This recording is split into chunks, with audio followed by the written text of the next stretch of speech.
Je vous raconte comment j'ai été congédié de mon emploi d'éducateur auprès des jeunes dans une ressource suite au fait que j'ai remis en question l'absence de diagnostic psychiatrique d'une jeune qui était hébergée dans les services. Je vous explique. Un matin, j'arrive là, dans cette unité-là, puis je vois une jeune qui a le visage couvert de sang. Elle se faisait des blessures dans le nez. Puis avec ce sang-là, elle le répandait dans son visage, elle dessinait sur ses murs avec. Elle s'arrachait des cheveux. Elle marmonnait toute seule le front contre le mur. Elle se cognait aussi la tête à répétition, à peu près à ce rythme-là, dans son mur de chambre. Ce qui irritait les autres éducatrices, tellement qu'il y en a une qui voulait donc la sortir puis qu'elle faisait exprès pour nous faire chier en faisant ça. Elle avait arrêté de manger aussi. Elle prenait plus sa douche depuis des mois. Elle se donnait une petite voix au perché. Une petite voix au perché, là.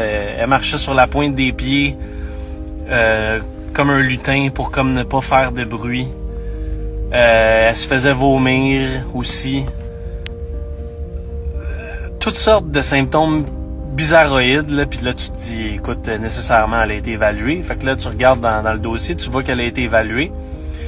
Et le verdict, c'est que ce serait une tentative de contrôler les adultes.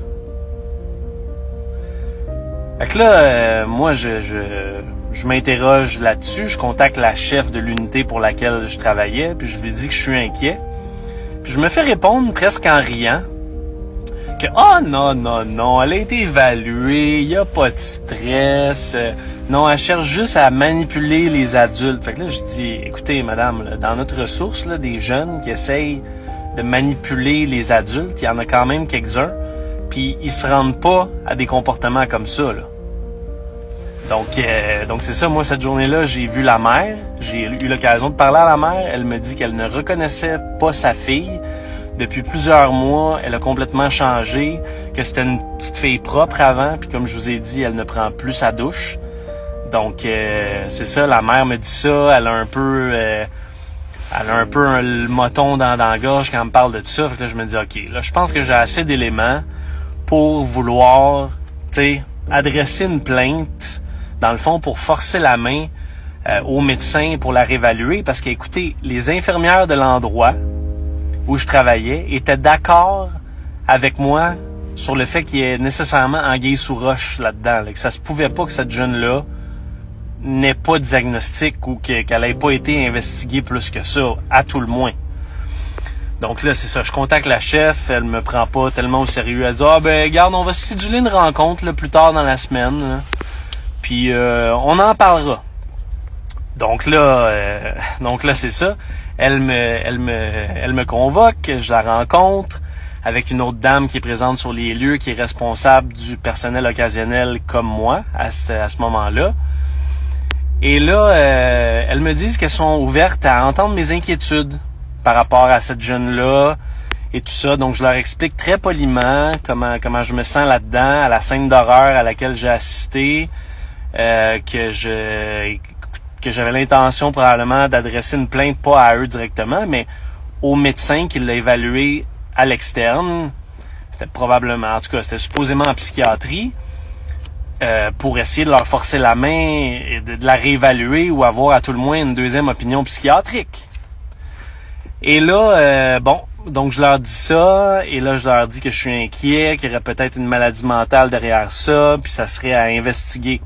Au moment où je prononce le nom de la maladie mentale en question qui m'inquiète, les deux dames qui sont devant moi prennent des notes, OK?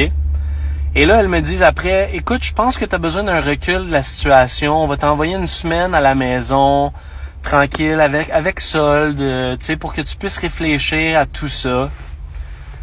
Et là, j'ai l'impression d'être dans un film. Je me dis, écoute, là, moi, je m'inquiète sur l'état de santé mentale d'une jeune. Je sais qu'on n'a pas les ressources nécessaires pour l'aider là où je travaille.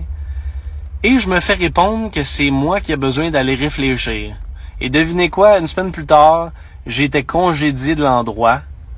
Et les motifs qu'ils ont évoqués, c'est incivilité envers le personnel médical, parce que j'osais remettre en question l'absence de diagnostic, que j'avais aussi soulevé ce que je trouvais qui était l'insensibilité de certaines collègues éducatrices qui voyaient ça comme si c'était de la manipulation pure et simple, mais avec tous les symptômes auxquels j'ai assisté. J'avais de la misère à me ranger du côté de cette théorie-là. Donc, j'ai été congédié pour m'être inquiété de cette jeune-là. Et je leur ai souligné aussi qu'ils ont eu un éducateur dans leur service qui, lui, avait abusé de certaines jeunes, et lui, ça avait pris pas mal plus qu'une semaine et demie pour le congédier. Donc, on a peut-être une réflexion collectivement dans notre société à faire. Puis moi, je me demande sincèrement si on protège suffisamment nos enfants, si on s'en inquiète suffisamment. Moi, écoutez, je suis pas devenu éducateur pour voir de la souffrance devant moi et ne rien faire du tout. Je pense pas qu'on devient éducateur pour faire ça. Puis, en tout cas, ça me dépasse. Fait que je me devais de partager ça au plus grand nombre. Si vous pouvez m'aider à faire circuler ça, j'en serais éternellement reconnaissant. Donc, merci beaucoup. Bonne journée.